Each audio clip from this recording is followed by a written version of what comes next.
السلام علیکم ورحمۃ اللہ وبرکاتہ دوستو، آج ہم آپ کو ایک یونانی طب کے ایک ایسے نایاب راز سے پردہ اٹھانے جا رہے ہیں جو نہ صرف علاج کا فن ہے بلکہ ایک مقدس امانت بھی ہے، کشتہ سازی کا فن۔ یہ فن صدیوں سے اتباع کرام کے ہاتھوں میں پروان چڑھا، جہاں پودوں کی خوشبو، دھاتوں کی طاقت مل کر شفا کا ایک بے مثال خزانہ بنتے ہیں۔ جنگلوں میں اگنے والے پودے جیسے سرخ گلاب، کلونجی اور سجی کھاد جب حکمت کے ترازو میں تولے جاتے ہیں تو یہ عام جڑی بوٹیاں نہیں رہتی، یہ دوا بن جاتی ہیں، شفا کا ذریعہ بن جاتی ہیں۔ کشتہ سازی میں ہر دھات کو بریک سے بریک صفوف میں بدلنے کے لیے مسلسل محنت، آگ کا درجہ حرارت کا حساب اور صبر کی انتہا درکار ہوتی ہے۔ یہ وہ عمل ہے جس میں لوہا، چاندی یا سونا اپنی اصل شکل چھوڑ کر ایک نئی شفا بخش روح اختیار کر لیتا ہے۔ لیکن یاد رکھیں، یہ فن ہر ایک کے ہاتھ کا کھیل نہیں۔ اگر ناپ تول میں ذرا سی بھی غلطی ہو جائے تو فائدہ نقصان میں بدل جاتا ہے۔ اسی لیے اتباع ہمیشہ کہتے ہیں، کشتہ وہی بنائے جو اس فن کا استاد ہو، اور دوا وہی کھائے جو اپنی مزاج اور مرض کو سمجھ کر دی گئی ہو۔ پودے فطرت کا تحفہ ہیں اور کشتہ سازی فطرت کو انسان کے لیے کارآمد بنانے کا حسین ذریعہ ہے۔ آئیے ہم اس ورثے کو زندہ رکھیں، سیکھیں اور آگے پہنچائیں تاکہ آنے والی نسلیں بھی اس خزانے میں فیض حاصل کر سکیں۔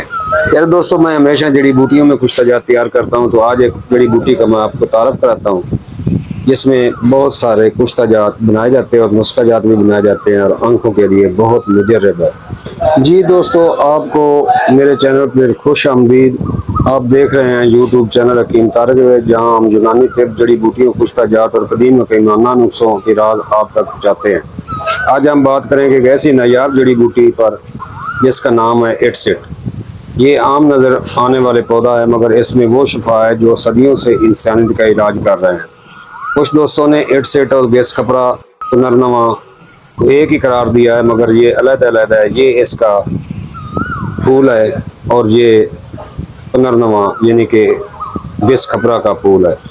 گیس کھپرا تین چار قسموں کا ہے، خاردار بھی ہوتا ہے، مگر اٹسٹ تقریباً 2 قسموں کی ہے۔ ایک عام اٹسٹ جس کو ہم پھیٹک بھی کہتے ہیں، گاؤں میں اکثر لوگ اس کو پھیٹک کہتے ہیں اور شتالوں میں ہوتی ہے، اور یہ ایک اٹسٹ ہے اصلی جو بنجر زمینوں میں ہوتی ہے۔ تو دوستو، اس اٹسٹ گیس کھپرا نہیں بلکہ اپنی الگ پہچان اور اثر رکھتی ہے۔ یہ عام طور پر کھیتوں کنارے، ویران زمینوں اور بنجر زمینوں میں اگتی ہے۔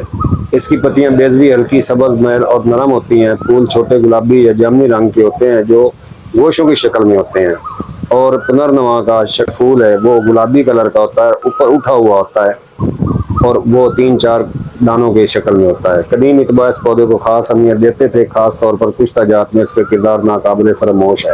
یونانی طب کے مطابق اٹسٹ کا مزاج گرم خشک ہے۔ اس میں مسل، جعلی، ملتف اور محلل خواص پائے جاتے ہیں۔ یہ خون کی گرمی کو کم کرتا ہے، صفراوی مادے کو معطل کرتا ہے اور جسم سے فاسد رطوبات کو خارج کرتا ہے۔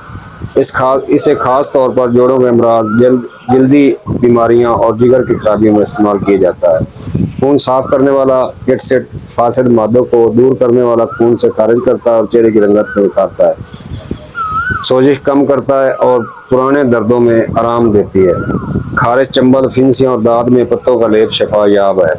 جگر کے پھیل کو درست کرتا ہے، صفراوی امراض میں مفید ہے۔ پیشاب آور ہے، گردے اور مثانے کی صفائی کرتا ہے۔ قبض اور آنتوں کی پیڑوں میں مفید ہے۔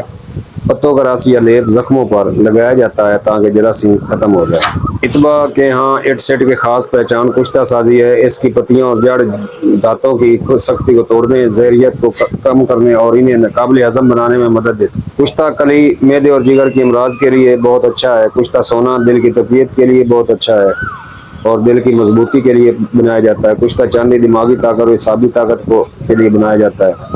کشتہ فولاد خون کی کمی، جسمانی کمزوری کے لیے۔ سنگ یشب گردے اور مثانے کی پتھری کے لیے۔ کشتہ زہر مورا سانپ، بچھو اور دیگر زہریلے اثرات کو بے ضرر بنانے کے لیے، اور شنکھ بھی اسی کام کے لیے بنایا جاتا ہے۔